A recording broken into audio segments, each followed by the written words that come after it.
The ancient astronaut hypothesis, aka the ancient aliens theory, is one of the most enduring ideas in fringe archaeology. But how much truth is there to it? Let's look at the main arguments both for and against this controversial idea. First off, what exactly is the ancient astronaut hypothesis? It's essentially the more formal, academic name for what pop culture calls the ancient aliens theory. It has been around in various forms for centuries but really started to gain traction in the mid-20th century.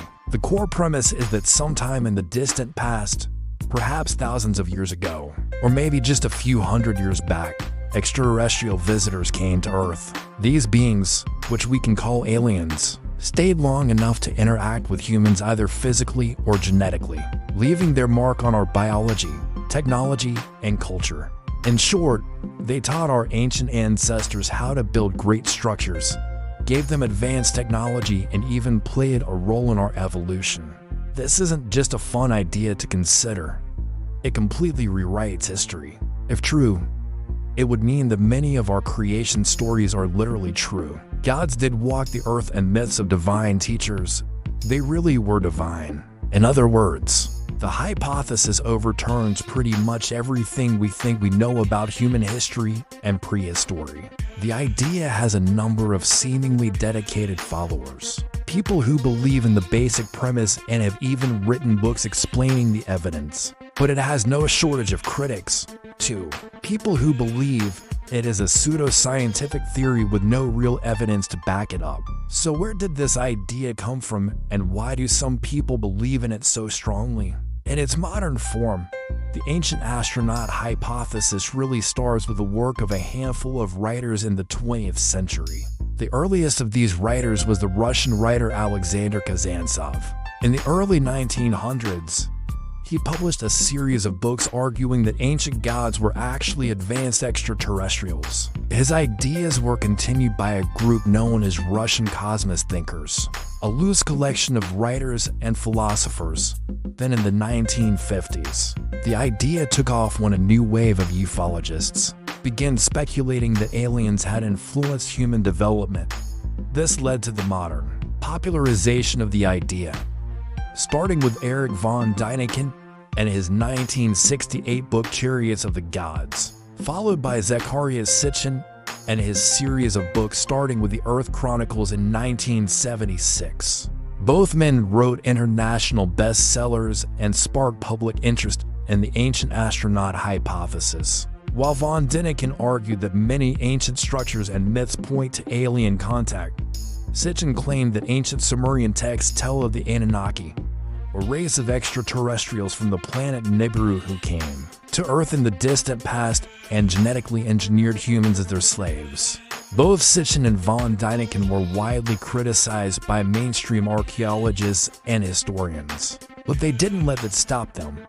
Von Däniken went on to write dozens of books and continued to promote the ancient astronaut hypothesis until today. Of course, we should also mention Carl Sagan. In his early writings, he speculated about possible ancient contacts with extraterrestrial civilizations. The main argument in favor of the ancient astronaut hypothesis is that there are certain things in our world that simply cannot be explained by science or archaeology. For example, ancient myths are often interpreted as literal histories of extraterrestrial contact. Certain archaeological sites such as pyramids or ancient structures are interpreted as evidence of advanced technology.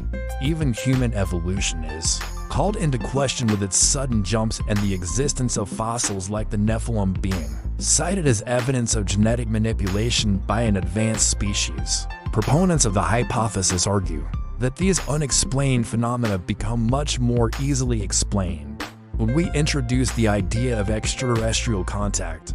However, critics point out that many of these supposed mysteries have very human explanations. For example, the construction of megalithic sites like pyramids or Stonehenge can be explained by archaeologists through a combination of trial and error, innovation, and sheer manpower. Many of the ancient astronaut hypothesis' claims rely on the idea that our current scientific methods aren't sophisticated enough to explain certain phenomena. But critics of the hypothesis claim that many of these so-called mysteries simply haven't been studied long enough or thoroughly enough to come to a conclusion. Take, for example, the famous Piri-Reis map. Ancient astronaut theorists claim that the map, which dates back to the Ottoman era, shows the continent of Antarctica with its coastlines and geographic features accurately mapped out, despite the fact that Antarctica wasn't officially discovered until almost 200 years later. Critics, however, note that the map is full of inaccuracies and that the geographical features in question could easily be misinterpreted or simply a product of guesswork. There are two main points that seem to trouble ancient astronaut theorists: human evolution and human ingenuity. With regards to the former, the idea that humans suddenly and mysteriously evolved doesn't sit well with the idea of a gradual process of natural selection. However, critics point out that this argument misunderstands the theory of evolution, which is backed by a huge body of evidence and is one of the most well-established theories in all of science.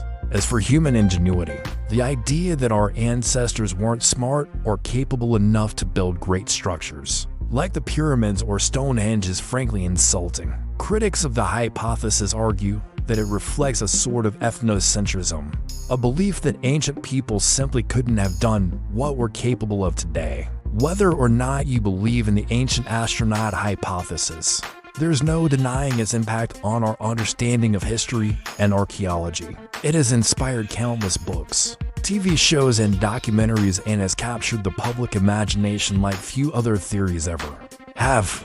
Love it or hate it, the ancient astronaut hypothesis has something to teach us about ourselves and our place in the universe. Does the evidence point to aliens visiting Earth in the distant past? Or is the ancient astronaut hypothesis just another example of humans being too quick to believe in the impossible? Let us know your thoughts in the comments below. As always, thank you for watching. If you enjoyed this video, please like and subscribe to see more.